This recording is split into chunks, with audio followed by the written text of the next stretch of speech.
All right, guys, Joe McDonough back, mymmanews.com. Hit that subscribe button. Today I'm joined by one of LFA's brightest stars, man of the year, Mr. Josh Fremd. Josh, how are you? I'm doing well, man. I'm doing well.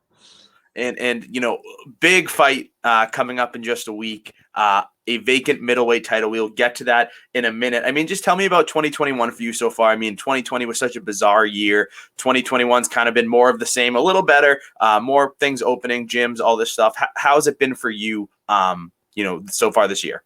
I mean, not really much has changed since the beginning of the pandemic. I'm still doing the same thing I was doing then.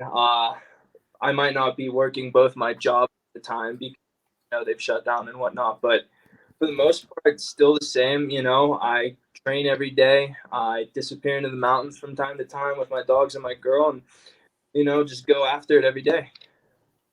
And I'm sure blessing in disguise isn't the right word for, both your jobs not being available right now. But does it leave more time for MMA? I mean, or were you already doing enough of both? Oh, I mean, I can never say that I'm doing enough. I'm really hard on myself about getting the work in. But no, it was kind of a string of luck, when the pandemic first hit and everyone was getting laid off and they were getting all this extra money. And here I am still working at the bar, still managing the restaurant. Like, hey, I was actually asking my general manager one day, I was like, can you just let me go so I can go train full time? But yeah, it took a while, and then eventually, the bars did shut down, and then the restaurant that I was working at, they shut down. So, luck, I guess, on my part, it gave me this window of opportunity where I could focus fully on training. And, getting ready for that title fight, 3-0 in LFA, all three by first round finish. Talk to me about your relationship with LFA thus far. I mean, obviously, it's nothing short of a feeding frenzy for the UFC. It's on UFC Fight Pass. It's one of the biggest regional promotions. You could argue it isn't even a regional promotion at this point. It's bigger than that. Talk to me about that. So my relationship with LFA has been amazing. From the jump, I've made friends with almost everyone there from top to bottom. They're all very nice people, very cool to get along with. And as far as from a promotional standpoint, I feel like they're giving me my dues. Like I go out there, I perform, they help me. It's a very symbiotic relationship. Mm-hmm. Absolutely, man. And talk to me about this title fight. A lot of LFA champions have made their way to the UFC. How much does this vacant title mean to you? I mean, the title, it means a lot itself. Like you said, almost pretty, I think, single past middleweight. Yeah, Eric Anders, yep, Ian Heinisch, Brendan Allen, they all are in the UFC. They all went to the UFC afterwards. So, yeah, I mean, that's a big step. As far as in comparison from the title to the opponent, I think the opponent, regardless of the title, is going to tell me myself, all right, now I'm ready. Now you can't deny me, because this is a very good prospect. He's ranked high just like me, but he just has a lot more grappling accolades, right? Yeah. But as far as this goes, whether it's for the title, not for the title, this opponent particularly is going to be, am I ready? I think I am. So let me go out here and prove it to people. And with saying that this opponent is that kind of test, that stepping stone, I think it's fair to say that he is the toughest opponent to date for you.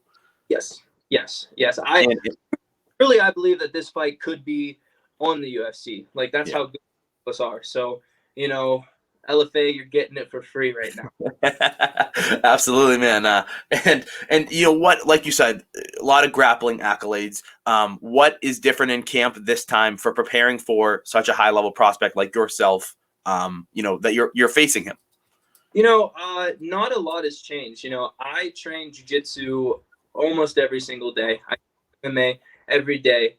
I've been wrestling longer than he's been doing jiu-jitsu. He might have these accolades in jiu-jitsu, but, I've been wrestling basically my whole life. So, nothing's really changed. I'm focused on everything from my stand-up to my ground to my exchanges, from everything. So I'm staying on the same boat. I'm putting my time in, my work in.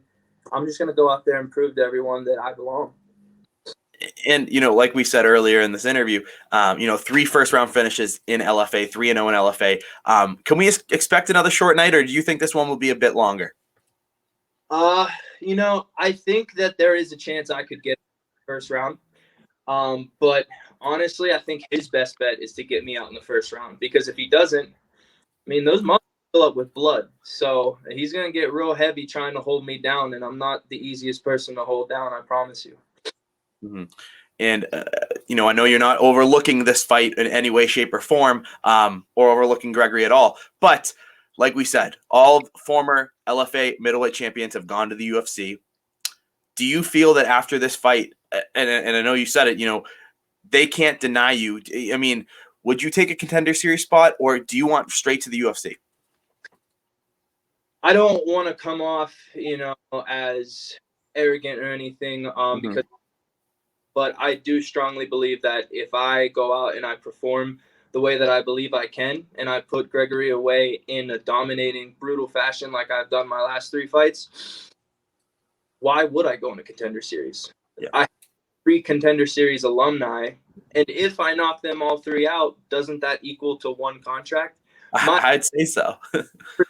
But that's what I think, But, I'm not the one making the decision. I just have to go out there and perform.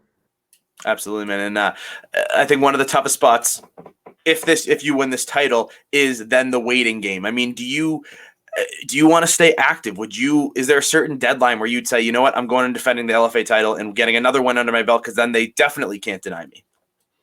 I guess it could be a waiting game. You know how those things go.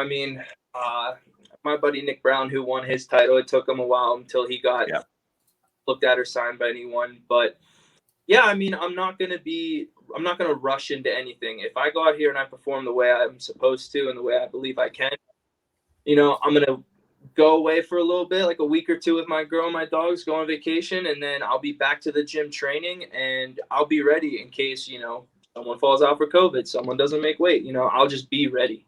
Mm-hmm. And last one here, Josh. LFA 108 fight night. What's the prediction? Prediction is I'm going to knock Gregory out.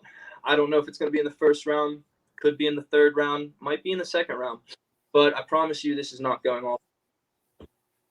Josh, thank you very much for the time. I look forward to watching and your possible future LFA middleweight champion right here. Appreciate it, man.